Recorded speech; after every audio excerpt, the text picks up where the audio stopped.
What is up, Husker Nation? It is Monday, November 25th. It is a victory Monday.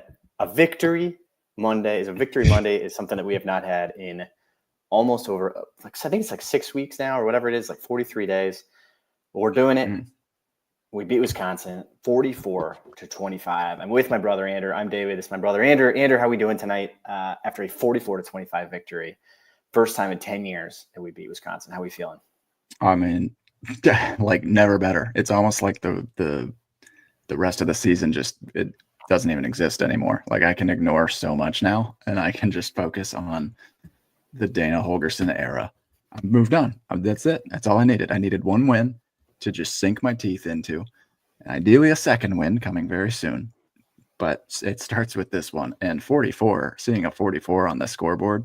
Like every time on the ticker watching football the rest of the day, the ticker scrolling across the bottom and I saw Nebraska 44, I was just like filled with pride. I was like, yep, that's my team. So good.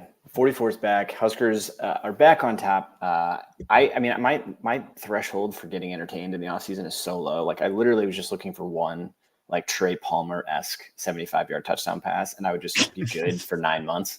And we oddly hadn't had that. And now we have a full 4-quarter game that we haven't had all season. Our first 4-quarter game. First 4-quarter of the game of the season. And yeah, the boys are buzzing. We got a lot to get into today. We're going to talk full Wisconsin breakdown, full breakdown of the game itself. We're going to talk Iowa because it is Iowa week. And this is our last game of the year, which is crazy. But we also got to start talking about bowling, which is unbelievable because we have not talked about that in the history of this podcast. I just saw that it's Jordan Westerkamp's senior year was the last time we went bowling, which is really terrible because he has like 3 kids now. So that's like, okay, that was a while ago. That was a while ago. All right, let's kick this thing off.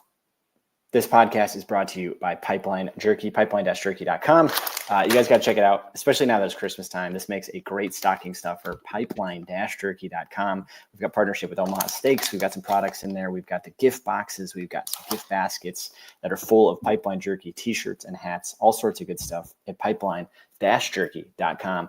A royalty of every bag goes to the offensive line. The offensive line was balling on Saturday. They were opening big-time holes. The running game was on fire. A lot of it is due to you guys buying Pipeline Jerky. So check out pipeline-jerky.com. Keep buying it. Get it going for the Huskers. And then I actually have the first comment popping up here from Jet, who says, when will you guys have the Tom Osborne hat back in stock? It is back in stock. It is live. We are going. Go to the HuskGuysStore.com, Jet. We had to re-up. HuskGuysStore.com. Just had to buy more. We sold out yesterday. We're probably going to sell it again today, but we've got some awesome gift boxes coming your way. We've got an Ultimate Husker Dad Cave Crate. We got a Throwback Time Machine gift box. We've got a Herbie Husker Fanatic box. We got Golfers gift boxes. So if you know anybody in your life that is looking for an awesome gift box that is full of Husker gear, you should know somebody. Jet's ordering right now. Love it. Jet, you're my guy. HuskGuysStore.com. We're setting out to let's think of different fun and creative ways to create fun, creative gift boxes for Huskers fans, golfers, dads, kids, sons, brothers, daughters, wives, whatever it might be. We created a gift box for you. We're pretty excited about these. So go to HuskGuysStore.com. We got some Dana Mania stuff. We got some Huskers hats. We got some all kinds of good stuff on there. So check those out. We're excited about these gift boxes. They're shipping out soon. Black Friday sale is coming up on Friday. Cyber Monday sale coming up on Monday. But check them out. You guys will be the first ones to check them out. And our first segment, too, is going to be brought to you by Underdog Fantasy. Black shirts gift boxes would be amazing. Kelly Sterling. Okay, we need a black shirt gift box. Okay, got it. Done. Let's do it. Ray. Done. Underdog Fantasy. Ray on it. Guys, check out the Underdog Fantasy app. We're having a great time with it. We're about to talk about some of these stats here in a second. But with promo code HuskGuys, you get a 50% deposit match up to $1,000. So with Underdog, we are going on the higher and lower, betting on the under and over of Dylan Rayl's stat line, Dowdell's stat line, how many touchdowns, how many yards, how many rushing yards, punting yards, total field goals, all sorts of good stuff on Underdog Fantasy with promo code HuskGuys. You guys put $1,000 in, you'll get a free $500. You put $2,000 in, you get $1,000 back. Put $100 in, you get $50 back. Promo code HuskGuys. Check it out. And let's kick this thing off. So I definitely want to talk. I mean, we'll get into Underdog in a second, but even at the highest level, let's talk vibes because I want to talk vibes for a sec. Okay. The game itself. How how first snap all the way through to the end, you were edge of your seat, excited, nervous. I thought we had in the bag, highly stressed. Where were you on the range scale? Okay, so it felt sketchy when we went down and scored. Or that part was awesome. I mean, I was like, this is the best. Like the first drive of the game was the best that our offense had looked pretty much all year. I mean, you had a 6-play drive opening it up, and we just creased them. I mean, everything was working, and that was awesome. I was like, okay, this is a great way to set the tone. Black shirts come out and they match us. I was feeling a little bit sketchy. I was like, all right, are we in for a Big 12 style shootout right now, or what is about to happen? Because I was not ready for this game to have more than 20 total points. But here we are sitting at 14 through a couple drives. So after that, scared. As the rest of the first half went on, toward the end of the first half, once we had those momentum shifting plays, I felt for the first time, this is our game. Like Wisconsin was screwing up. They were fumbling on a simple dive to end the first half was so un-Wisconsin like. Getting flags that they don't typically get. I felt much better that we were up not only 2 scores, but that Wisconsin was just like, they took themselves out of the game.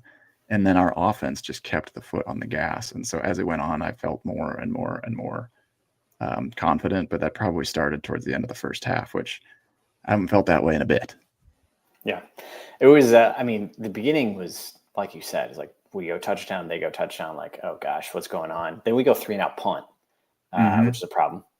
So because we went 3-and-out punt, remember like how we ran the ball on the first drive, and then that second drive we went 3-and-out, 3 straight passes with a false start. 3 straight passes. Then they punt, give it to us, and we fumble right away. That fumble for me was like, oh my gosh, like I cannot believe this. But that drive, then they missed the field goal. So following the missed field goal is when everything's sort of like, okay, missed field goal for them. They're starting to, like, wow, they couldn't capitalize on. They started that drive on like the 20, 15. Oh yeah, like that's true. They didn't score, so they missed that field goal. We go touchdown, and they miss another field goal, and so like they missed 2 field goals in the first half. But then, the biggest change in that first half is they do the fumble, we kick the field goal. Crazy to see them miss 2 field goals in the first half. Both of them, they would have been in the lead, and that would have been a completely different game. Totally. Well, like, so they could have gone 14-13, and then if they made their second one, it would have been 16-14 Wisconsin. 16-14 at halftime, and we are highly stressed. Stress level is midnight. We are DEFCON, like full emergency, like everything's broken. Yes. I think that's because I was like coming into half, even at 21-10, I was kind of nervous that I was like, we need like a little bit more cushion here. Just because USC, we were tied at halftime, like we were close at halftime. UCLA, it's like our second halves have historically been so bad that it's like we need a little more cushion. And then I could not believe it. I was literally like walking up to get a snack because I thought the half was over.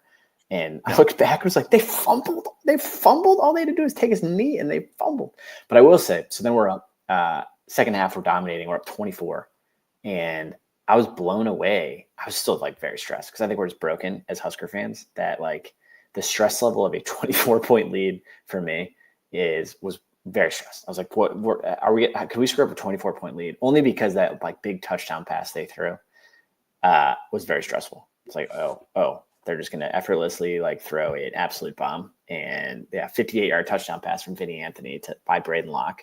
That was with 8:30 left in the fourth. I was like, wait, are they gonna really like complete a 24-point comeback? This is crazy. Just air it out. Yeah, no, yeah. I mean, all of the demons were still present at that point. They've been a struggle. The second half, finishing out games, all of that has been a struggle. So the defense, calling a spade, the defense did not play well.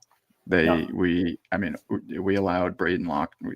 He had his second highest passing total of the year against us, and he's played started 8 games now. He went 20 for 30 and he is a 55. He's like a 55.7% passer, and he went 67% against us. So he was accurate. He was moving the ball. He passed for almost 300 yards. Like that was a pretty good game by him, and he was picking our secondary apart. That part of things absolutely made me very concerned.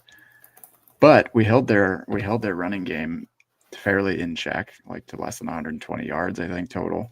And that had to give you like a little bit more confidence that like at some point he was going to go, kind of go off the rails or start getting inaccurate, or we were going to start holding them to small enough gains and stuff. And we did. Like, yeah. And then in the second half, the thing that was probably the most impressive of the entire game is, did they stop us on any drives? I think we had five straight scoring drives is something that's what we'd been missing all year. And thank you for this comment from Taylor Harden. Second halves have been a struggle with Sat. Dana's aggressiveness was key into keeping Wisconsin at bay. That was the difference. Yeah. Like that to me was it. Like at some point, Wisconsin was like, we cannot keep up with them. Passing had not been their strength really with Braden Locke as a 55% passer. We were able to keep them at bay enough, and then we just poured it on. Yeah, and I was shocked, and I think that's where like Holgerson's getting so much credit, as he should, and where I was so impressed with him was the foot on the gas component of the second half.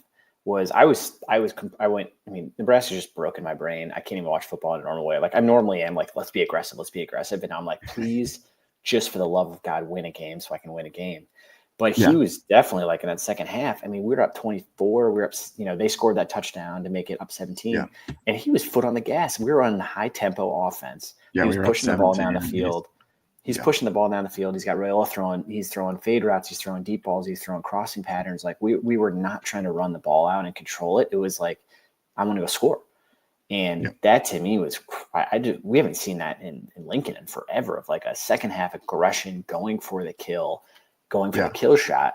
And then I think what ends up happening too, and that's where, some of this we'll get to at the end, but the Wisconsin was making so many mistakes. Some of that's caused by aggression, right? Of like, that final drive where we scored a touchdown on the 10-play, 75-yard drive, they had 3 different penalties. They had a roughing the passer, they had a personal foul penalty, and they had a face mask penalty. All 3 of those are kind of like, a little bit more on the aggressive side of like, if you're continuing to push and you're making them frustrated, those they're very un-Wisconsin-like. But, I'll take them. It's like Wisconsin was finally making the mistakes that we normally make. God, it was just so glorious. I mean, like it felt like all of these demons were just getting exorcised from my body and from the whole program. Like it gave me so much more hope going into this week too. I mean, you lose that game and you're banking on beating Iowa, one of the better defenses we'll see all year. Like I think Wisconsin is, historically, if you look at they just held the best team in the country to 13 points or 16 points or whatever it was last week.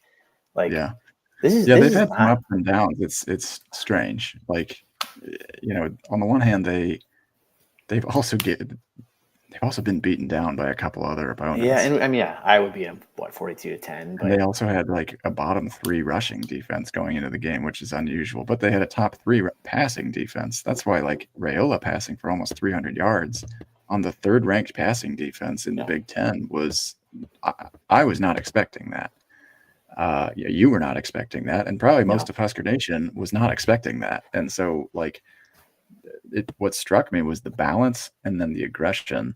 And like in the last 5 minutes, we've heard Rule say time and time again, like in his pressers, he's like, he wants to control the clock in the 4th quarter. He wants to basically grind it and run things out. And like, I subscribe to that mentality. And then you see us throwing fade routes with 5 minutes left, and you're like, this is not Rule calling these plays. This is not the mentality that we've taken. And it's a total like go for the throat or nothing mentality. And I don't know if that's going to bite us at some point. Yeah. But I can say that like I appreciated it. You can see a stark difference in how we were even approaching the second half. And the fact that we put up 20 in the second half was crazy. Wisconsin was never going to come back from that. Here's a wild thing to jump in on Holgerson, that the whole thing is fascinating and so different, and it's so crazy. Like we just brought in a offensive coordinator who's a former head coach with 3 games to go and just handed him the keys. And he said in the last press conference, I don't know if this is true to be in the new press conference, but he's like, I don't even know the players' names. He doesn't know their names. He just calls them by numbers. Okay. What's funny about that I have to comment on is that in the same sentence where he was like, these perimeter blockers or these receivers are not 17, blocking worth of 4. crap. Yeah, he starts going like, yeah, and their names are 17, 4, 29. 1. We got some big bodies out there, and he just starts saying numbers, and you're like, it sounds like you're playing Powerball or something right now. But think about how crazy that is in this modern, like, and how almost perfect it is in the modern day, like, game of football. He doesn't know. He said he doesn't know what year they are. He doesn't really know their names. He doesn't know their NIL package. He doesn't know any of that, right? And he doesn't need to know. Yeah. He's literally just like, I'm just looking for football players. And that's true. That's crazy because, like, I mean, end result is like Fedoni didn't play, right? And you're like, shoot, well, like, and he got pulled. He got pulled right after the he had false start. It's like, all right, you're done. And Borkacher went in and had a career game. And also we put up 44 points. And so you're kind of like, and then, Emmett Johnson has a career game too. So it's almost like, it's like a guy flies in and is like, hey, show me some football players. And they're like, oh, hey, here's this running back that like is super shifty and was also the best player in Minnesota high school history. And he's like, oh, okay, cool. Why does he get 4 carries a game? Yeah. What's he up to? Shouldn't he have 15? Like, what's his name? Doesn't matter. Just get him the ball. It's like, who's the little shifty kid? That's Ja'Cory Barney, sir. Why does he not have 12 catches? What are we doing with him? It's like he's asking the questions we all ask. Yeah, 100%. They had mentioned that on like the Husker Online dip in the gang and whatever, and they were like, imagine a new boss comes into work and all of a sudden he's just barking orders, and you're like, well, like you're gonna button up, you're gonna tuck your shirt in a little bit, like it's a new voice, it's a new boss, it's new commands. You might even be hearing the same thing, and it might be even some of the same plays you've been running all year, but you might do them a little bit different if you hear it from a different voice. And I agree with that. It's like, I don't know how do you keep that though, because that's what's like. I feel like so many coaches now have to protect like the transfer portal. They got to protect NIL. Like, it's like, I promised him he'd get 8 catches a game and all this stuff. And he's just like, I don't care. I don't know about any of those things. I'm just trying to win a game. And you put up 44 points. And it's hard to argue with. It's just like, I mean, but how do you then go out and recruit next year and be like, yeah, this guy's never going to learn your name. You just have to subscribe to this guy stinks. This guy's never going to learn your name. Honestly, go ahead and leave. It's fine. But, no, I mean, you just have to subscribe to that best man wins mentality, I guess. Like, and because if he comes in and he's just like, he's the best, he's the best, he's the best, he's who I want, then it's like, you're out of luck. I mean, I don't know what to tell you. Just be better. Yeah. And then the rest of them have to develop. The rest of them have to develop and say, I want to be Emmett. I want to be him. And I want to be like, and follow in their footsteps. And you just have to go with that. So that was reassuring. I mean, the whole game was like, it was a little discouraging on the defensive side, but then you bring in the offensive performance and stuff, and you can let that storyline dominate for a week. Like we can forget a little bit on the defense because the offense held it down. Like it has clearly been the problem of the team. Special teams feels like it's trending the right direction, at least.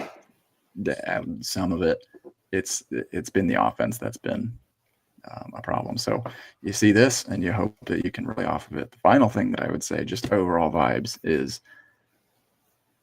I think a lot of these plays that were being called were much more accurate situationally, and the players were just executing things that they had done before, but like it was clearly simplified. Like the playbook looked like it was clearly simplified to me. And Raiola, as a result, like he gets in a groove early and he never got out of it. Yeah. I mean, I couldn't believe how comfortable he looked, but then also Emmett Johnson was striking to me of like, he hasn't made like shifty moves like that all season. And I don't know what that is. Like Raiola looked comfortable. Emmett Johnson looked comfortable. Banks looked comfortable. All these guys like seem more comfortable in offense. It might've been simplified, but like the Emmett Johnson move was striking in the sense that like, it's almost like, was he being coached to just run into people? And now all of a sudden he gets the ball in space and he was making spin moves. He was doing like outside like we literally have not had a running back make a guy miss it the whole seems like time. it seems like the entire year. But he was outstanding.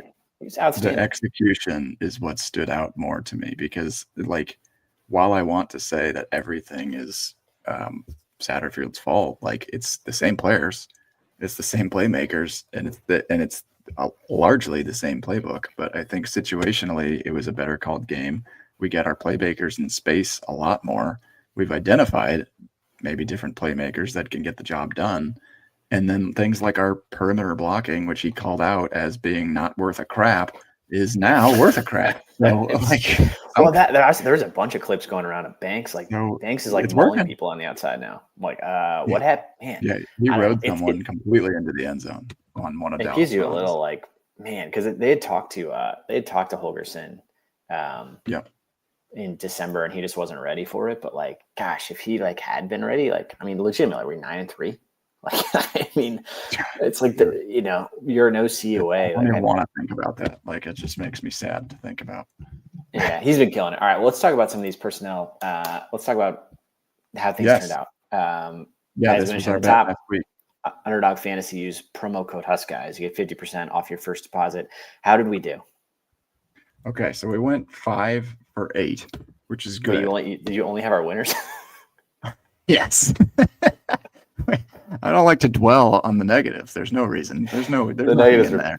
The misses were big misses. Big misses. There's nothing in that for me. But no, I mean, this is actually a fairly good recap of the game overall to go kind of point by point. So, other bright spots of the game. John Hull, unbelievable. Guy is Mr. Automatic. He doesn't miss. He literally hasn't missed in his last 3 games. And like, for him to come out and not miss after Nebraska fans just were like, just don't even bring him to the game. I mean, just have him stay home. It's fine. Just go for it. Fine. Just go for it. Just go for it. Turn it into NCAA 25. I'm just gonna go for 4th and 25 every single time. Doesn't matter. Well, for him aside too. I mean, pretty big field goals was awesome. Massive. I mean, the one at the end of the half was like massive kick. That was a 50-yarder. He had a 50+ yard kick. Like, he made every extra point. I mean, how many points did he get? Oh, 14. He had 14 kicking points. His over under was 5.5 kicking points. Well, but as we broke this down why did we go with over on that one? Because we thought we'd get 2 field goals.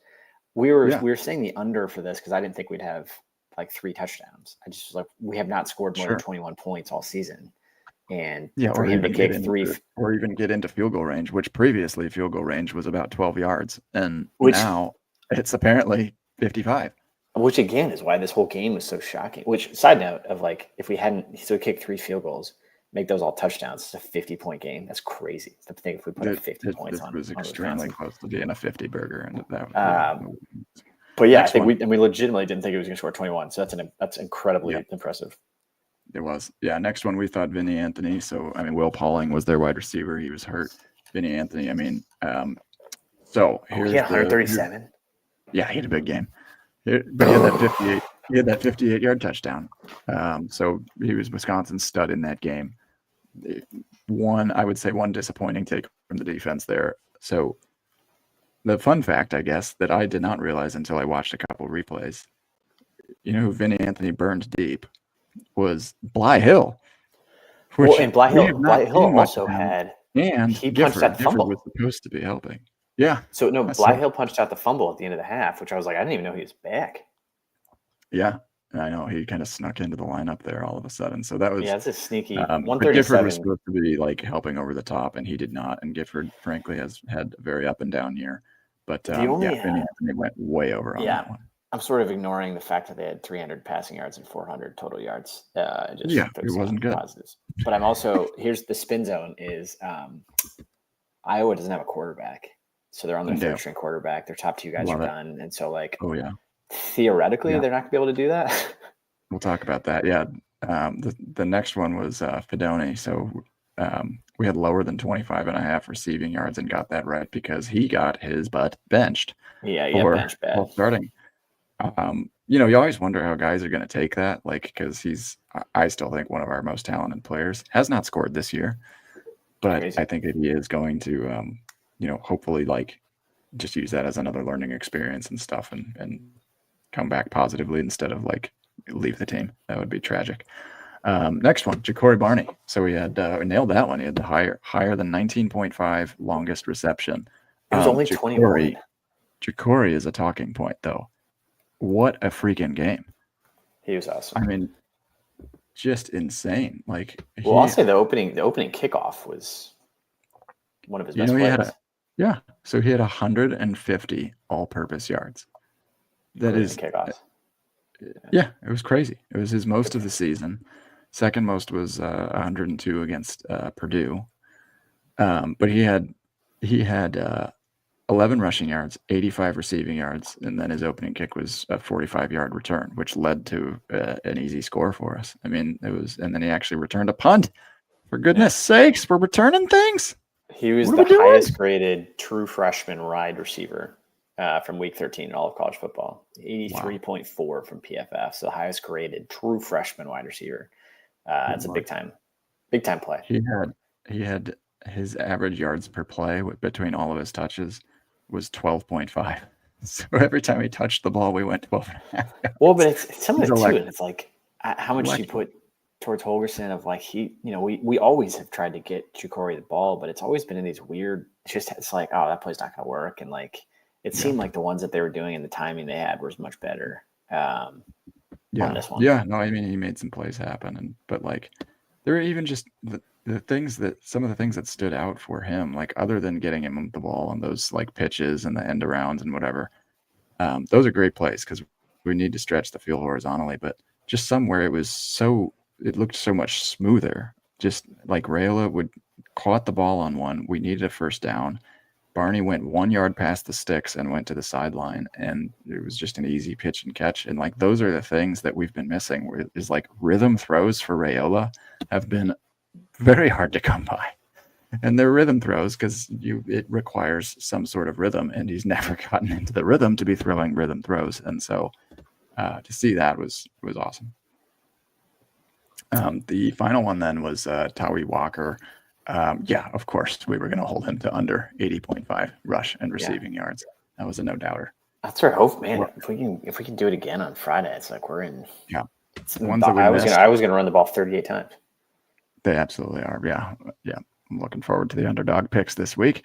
Use promo code HuskGuys to sign up. The ones that we missed were Rayola less than 201.5 passing yards. I was pumped to not get that one though. It's great. Yeah, of course, it was awesome. Yeah, I just didn't know that. Like, I mean, it was the Big Ten's third best passing defense going into the game. I didn't think this would be the game where he breaks out of his month-long slump. And then Braden Locke, their quarterback, with lower than 188.5 passing yards. Oof. He went for 292. Oof. And then Dowdle, I couldn't believe that, but Dowdle did not have more than 4.5 receiving yards. He didn't dump it off. Did he have any? No. He had 3 touchdowns though, which is crazy. 3 touchdowns, 0 receiving yards. So, 3 touchdowns on how many yards did he have? It's the underdog recap of the week there for you. How many yards did Dowdle have? Because he had 10 carries, 41 yards, 3 touchdowns. That's a day. Because Emmett Johnson was basically doing the bulk of the work, 16 carries, 113 yards. He would get it all the way down there. And then Dowdle would just come in and be like, thanks, guys. I got it. I got this. 10 carries, 3 touchdowns. Scored on every third carry. I'll take that. I'll take that all day. Very, very efficient. Harburg had a touchdown too. Man, how about it? I haven't really liked that Harburg package. I think it's a weird, like, anytime they bring him in, it's an automatic run. I feel like teams have caught on until they hope maybe they're saving a pop pass for Iowa, but like every time he comes in, it's like, oh, here comes the guy who just runs straight forward. It hasn't worked. It did work. I do think it is so useful in like those goal line. It's great. Like within the 10-yard line, it's like it could be and should be if they executed right, like they finally did against Wisconsin, because everyone thinks it's going to Dowdle.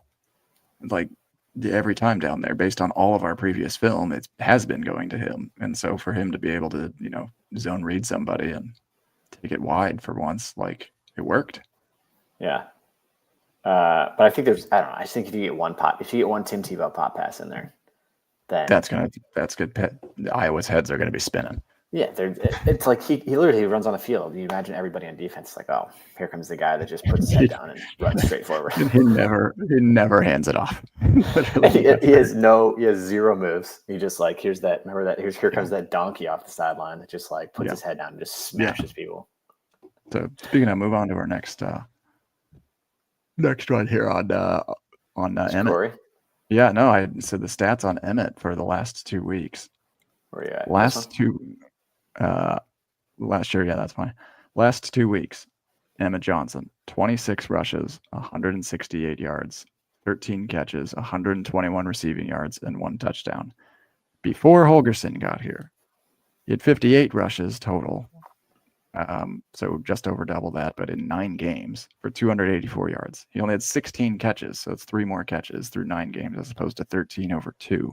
16 catches were for 116 yards total, so he passed that in 2 games, and he had 1 total touchdown, and so he has matched that in the last 2 games. I think Holgerson likes Emmett. He likes his flashiness. He likes his versatility, and him and then Jacory are getting suddenly a lot more touches. Like Jacory was coming along already. But it is very nice to see. Like, I just think there's a little bit of it, like you said, like he comes in, he gets off the plane, and he just identifies talent, and he's like, "This is the guy." Show me football players. It's one of his best traits, like historically, is just been like get your playmakers the ball and get them a little space to work with, and that's it's it. Well, I think that's football in a nutshell. But that's what's been weird and frustrating about our offense the whole season you've been like, we have good players. Like Jamal Banks is a great player for Wake Forest, and Nayor is one of the most highly recruited wide receivers, and Barney is an incredibly agile wide receiver. He can get catch in the backfield, and Emmett Johnson is the Minnesota Player of the Year. Like we have players.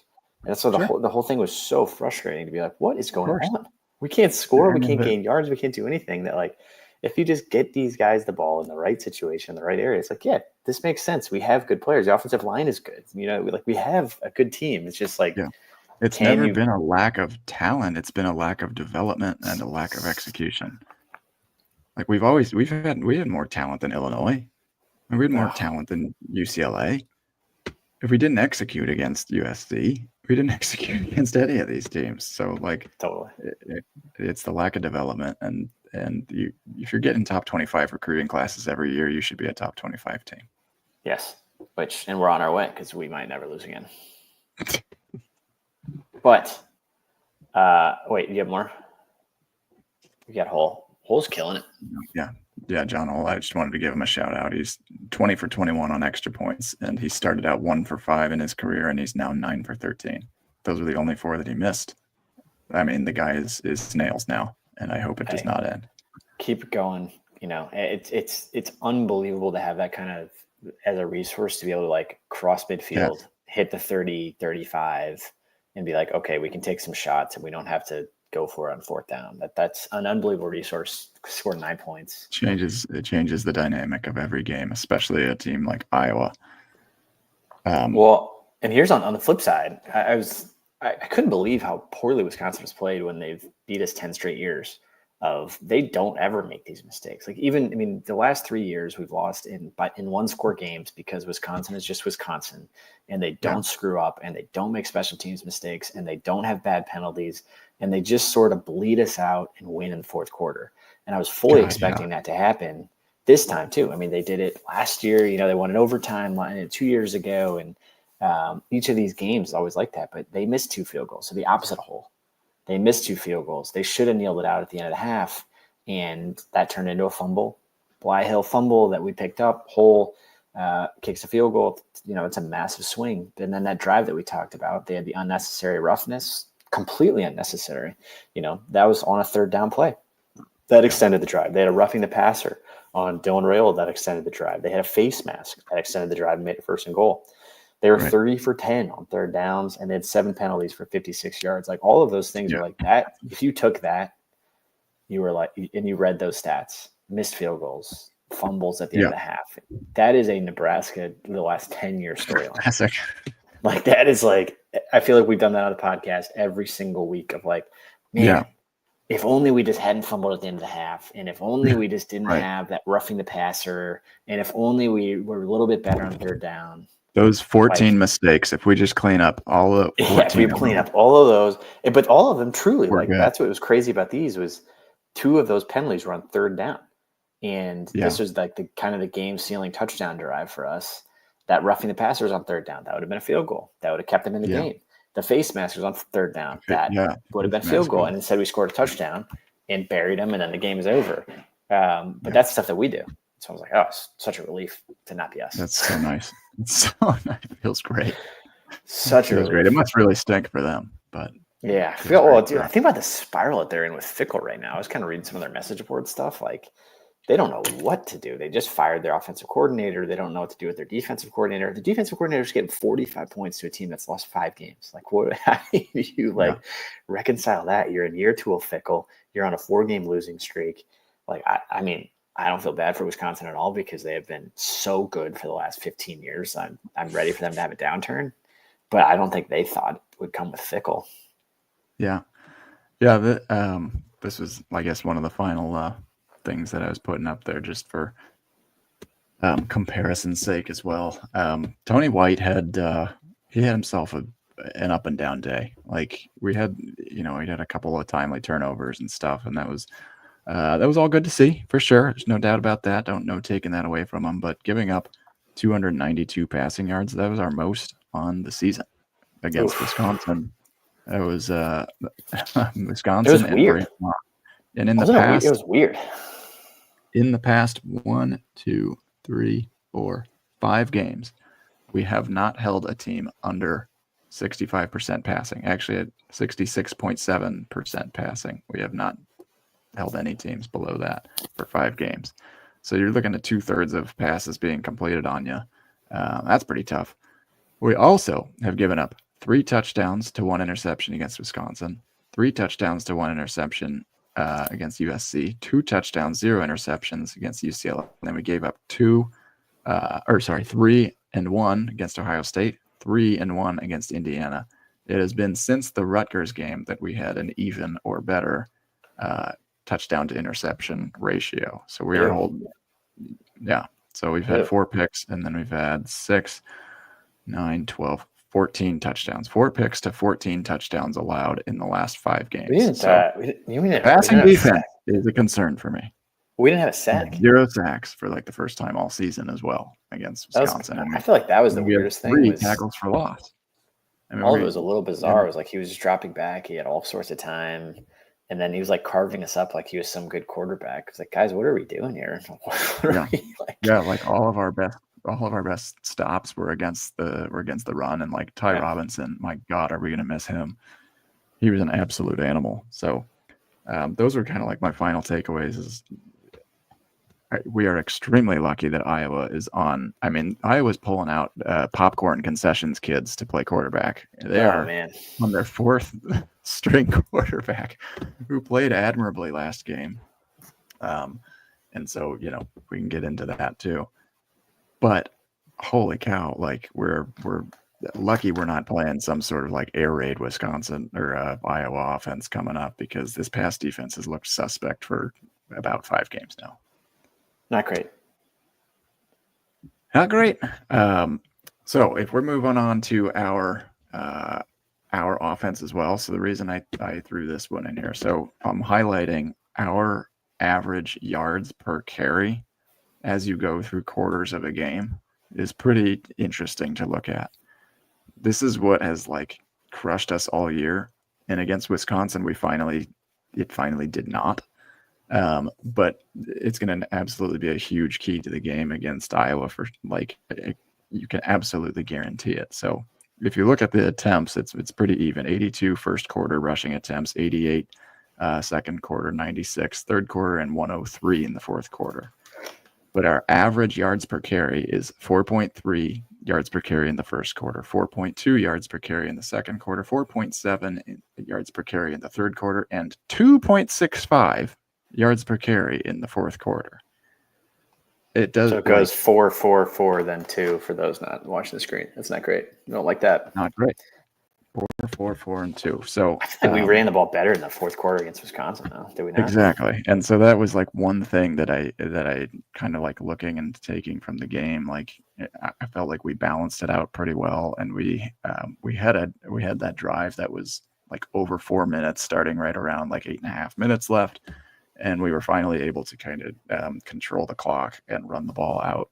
Like you're not going to kill the clock if you're running 2.6 yards per carry. Like you're going to turn it right back over to them. So that was pretty awesome to see for us. Yeah, good. On to the next one. Let's talk about where Iowa's going to get beat. Because are you feeling good? What's your vibe overall before I dive into my nerdy numbers? On Iowa? Yep. I mean, after this game, I'm way back compared to where I was. I mean, I think with an offense, I don't know. I keep coming back to the macro look at like if that Colorado team had just shown up for one more game, we would be awesome. And like that Colorado team was really the Colorado game was really only a first half team, and now we finally have 4 quarters of like a good offense. I feel good. I feel great in that instance. I feel good knowing Iowa is basically on their third string quarterback. I am nervous at their defense because their defense is always so good. Defense is fantastic, and I'm nervous that Vegas has them favored by a lot. Yeah, it's like as low as maybe 3.5. Yeah, it kind of moved up. It moved up to like 5 today. Now it's like 5.5. So yeah, the public is saying, this Wisconsin the public's doing the Lecos are they're doing that not so fast, my friend. Yeah, they absolutely are. So, I mean the ways that Iowa's been beaten this year, and this is just me diving into just Iowa's numbers, being a complete nerd about it, but there are 3 instances the entire year where they have given up more than 5 yards per carry. All 3 of those were losses.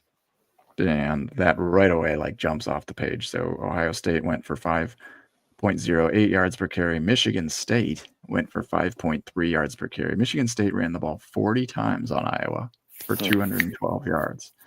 And then UCLA, who is a bottom 3 rushing offense, they're actually bottom 1 when they played us. UCLA went 39 rushes for 211 yards at 5.41 yards per carry. That's their highest of the season.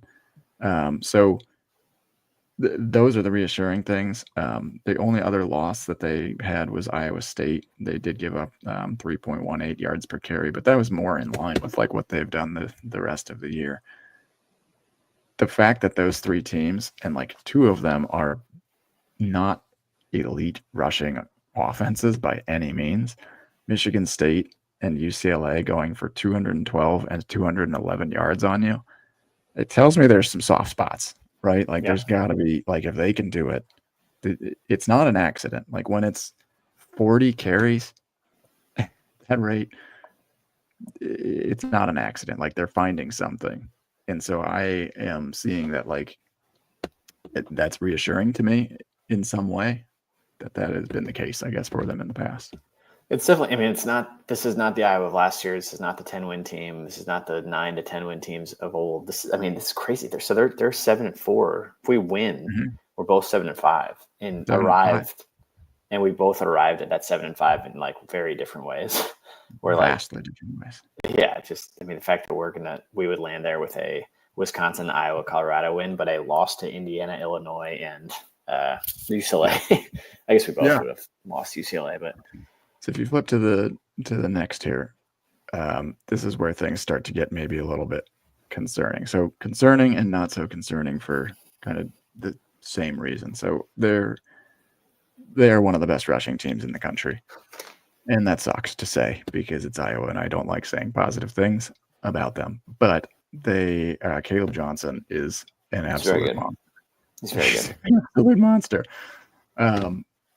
So the things that if you look at their trends on their rushing offense, they're across the board have been better at rushing the ball than us. However, our defense, if you had to pick a strength, it's going to be like we like we mentioned, it's going to be against the run. It is not against the pass. Like, you just watched what Wisconsin did to us through the air, and you've watched the last 5 weeks what other teams have done to us through the air. Iowa should not be a threat through the air. Like a pass for them is basically a trick play. They ran the ball 58 times. They ran the ball 58 times against Maryland. And they're going to do the exact same this week. But I'd like to think that with Nash and Ty and Jamari and like a pretty stout linebacking core, that we can probably hold that in check a little bit more. But just looking at their rushing totals, I mean, it's outrageous. 58 times against Maryland, 31, 54 against Wisconsin. They went for 329 on Wisconsin. 39 times against Northwestern. They went for 200 there as well. They have more 200-yard games this year than we have over the last, I believe, 3 seasons combined, which is insane. Crazy. It's crazy. They just have not been able to find a quarterback in the last 10 seasons. It's like, but who needs one when you got a Caleb Johnson back there? Kid Moulton can play too. They both had 100 yards last game. Well, the other thing that you can pull out of this data a little bit is in their 7 wins, they have 22 rushing touchdowns. In their 4 losses, they have 7 rushing touchdowns. And so, like, they are so dependent on that. The other part of things, here's getting into the micro. First half rushing touchdowns for Iowa. So they have 29 total. First half rushing touchdowns, they have 9. Second half rushing touchdowns, they have 20. Whoa. 20 rushing touchdowns is more than Nebraska has. We have 19 on the season. Iowa has 20 second half rushing touchdowns.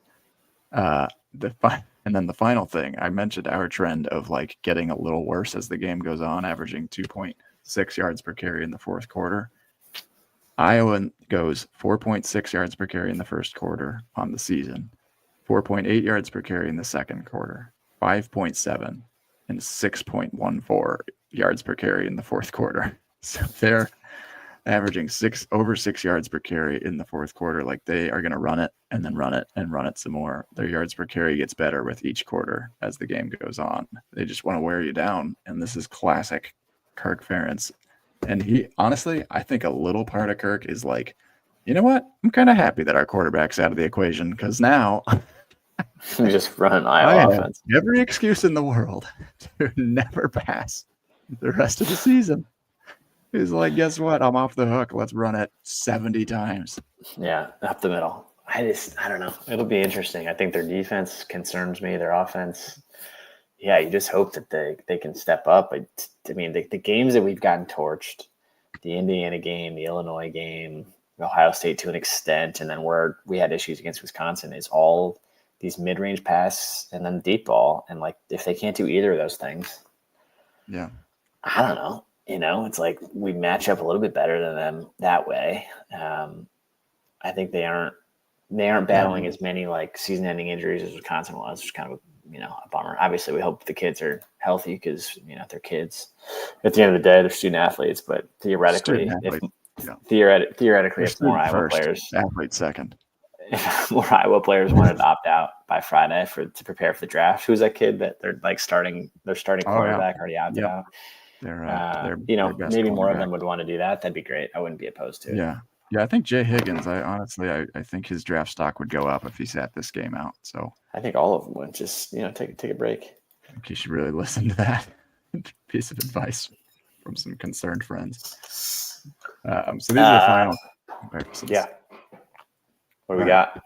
Yeah, last little bit here. So this is just a head-to-head comparison. This is found on Husker Max. I can't take full credit for them, but just looking head-to-head comparison between the stats and who's doing better where. So there are some interesting things here that you maybe wouldn't expect. So on the defensive side of the ball, tackles per loss, Nebraska averaging is at 5.9.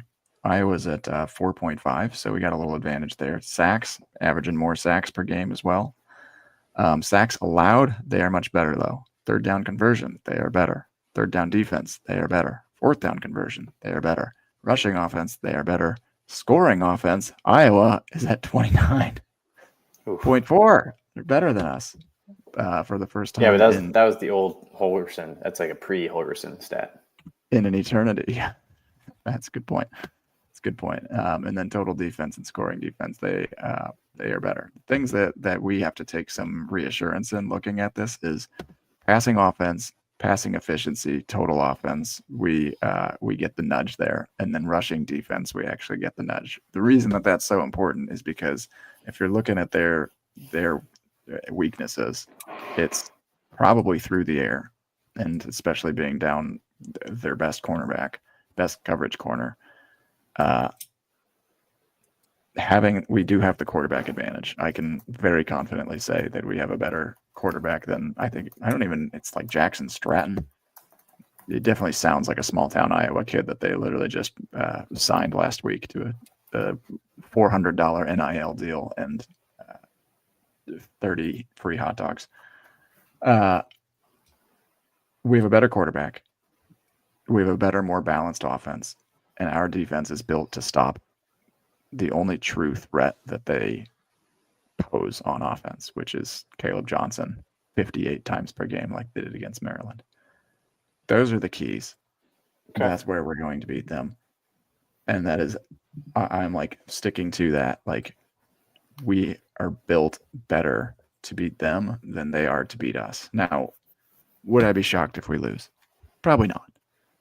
But do I think that, like, pretty confidently we have more advantages over them than they have over us? I would say yeah. Yeah, I've shifted to irrationally confident back from I love that side of you. From like, I don't think we're ever going to win another game in the history of Nebraska football to like, I don't see how we lose to a 7-4 very average Iowa football team without a quarterback with only a running back. Here's another bomb that's going to get you. Here's another stat bomb that's going to get you really going here. Guess who is second to last in the conference in pass plays allowed of over 50 yards, 50 or more yards? Is that? It's the opponent we're playing. I was going to say, do you want me to really guess? It's Iowa. Iowa's given up 4 pass plays of 50 or more yards. That is 16th in the Big, or tied for 16th in the Big Ten. Good. Throw it deep. Okay. Now guess who is leading the conference in pass plays allowed of 60 or more yards? Is it us? It's Iowa. 3. So 60 or more. Jeez Louise. I was going to say, we've only given up like 1 or 2 of those. 60 or more. Guess who's also leading the conference in pass plays allowed of 70 or more yards? How many have they given up? Just 1 of 70 or more yards. But it's Iowa. Some of those get double counted and stuff there. But still, it's pretty marginal because we've also allowed 2 pass plays of 40 or more yards.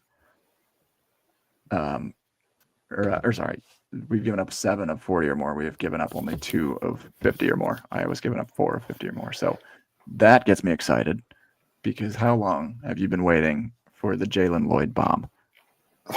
All season.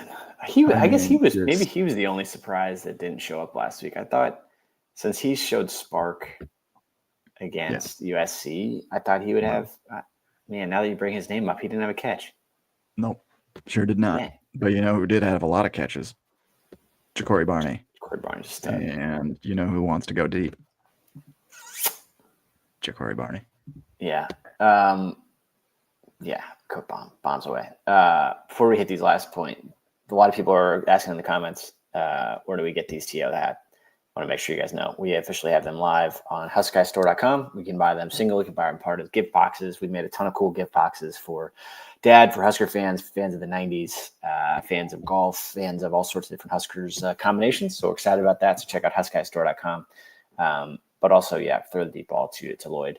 My final point was around I was watching football this weekend.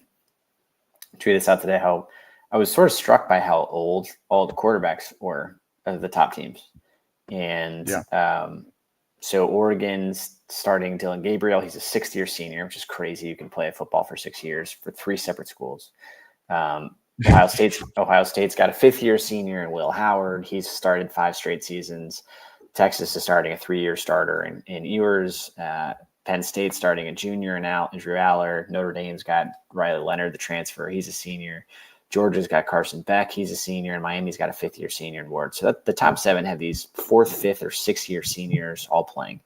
I'm a firm believer in like the development that can occur over the course of a 4-year, 5-year career when you go from like 18 to 20 to 22. Like you go from, a wide-eyed recruit to a grown man that like for however long we get Dylan, that to me is very exciting to think about now that he's come back out of the slump and we saw the Dylan that we saw in the first 5 games, the first 6 games of the season, the like cool, calm, relaxed, poised, mature, like gunslinger with Holgerson behind him.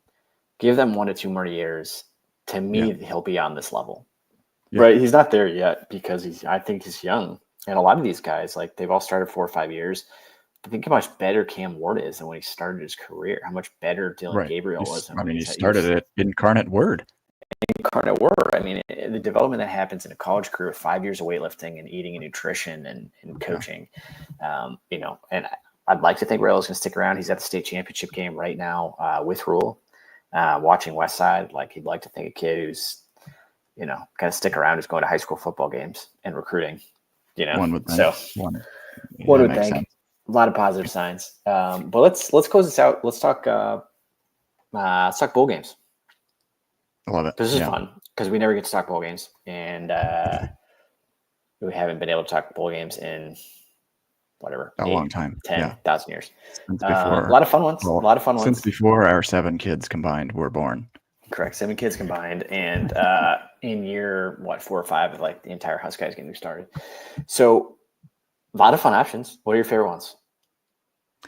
I think Music City, and then Citrus feels like a stretch. But I've seen a couple suggestions of Music City versus Oklahoma, and that could be fun. That could be fun.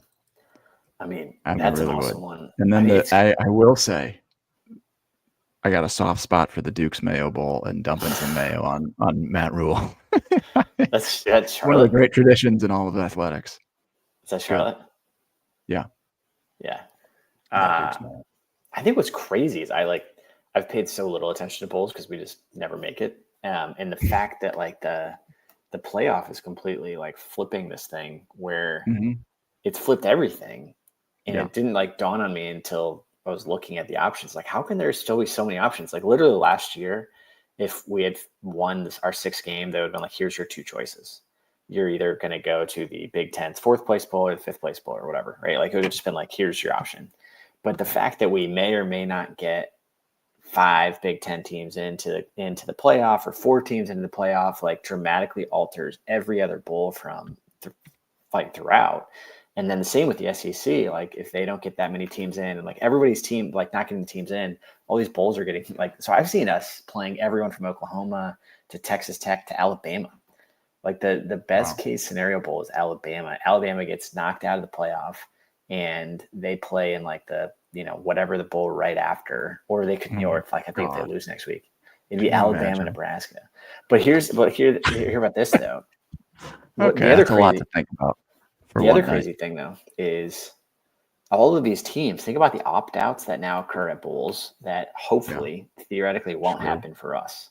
True. Right? So, like, think about an Oklahoma or an Alabama or an Ole Miss. Like they just have if they have their whole roster opt-out because they're all NFL players. You want to see, like, Florida State style, just like the first 2 strings are like, I'm out. I'm good. They all opt out because they're all going to the NFL. They're like, why would I play Nebraska in the Duke's Mayo Bowl when I could go to the NFL? They don't want to play in that game. Their season's over. They didn't make the playoff. They don't care. They quit. And then you have like this 35-0 win over like Alabama's 4th string. Yes. Imagine I don't care. The offseason. I want to play. I just want to play and win a bowl game so bad. But yes, being able to say we want Bama and beating them. Or I mean, specifically, we want Bama's 3rd string. Oklahoma would be fun. Alabama would be fun. I mean, there's a bunch of those. I've heard Ole Miss thrown around too. Ole Miss made me nervous though, because like Lane Kiffin could of course. like He could put up like 56 on his. Of course. I mean, they all make me nervous, but I think like the hype is still there. You get to play a different team. You get to like show Imagine yourself the a little disappointment bit. of any of these guys. If it's like Ole Miss, if you're like right on the cusp of like making the playoff, and they're like, "Congratulations, you're playing." Yeah. Oh, it's gonna Nebraska. be that's the thing that I think some people don't realize is like everyone's like, oh, we're gonna play on like December 18th. No way. Like, but these bowl games, Nebraska fans, there's gonna be 40,000 Nebraska fans going to this game. They're gonna be like, how do I get Nebraska? They literally, we Oh, haven't the been in bowl 8 games are. years. Well, If that's the this thing is I was think like, if because this was a did they say yearly thing for Illinois? us, it would be a different story. It's Like totally Illinois different has than if got you go the. every year versus Yeah, if you go once a decade. I think it depends Like, on the location.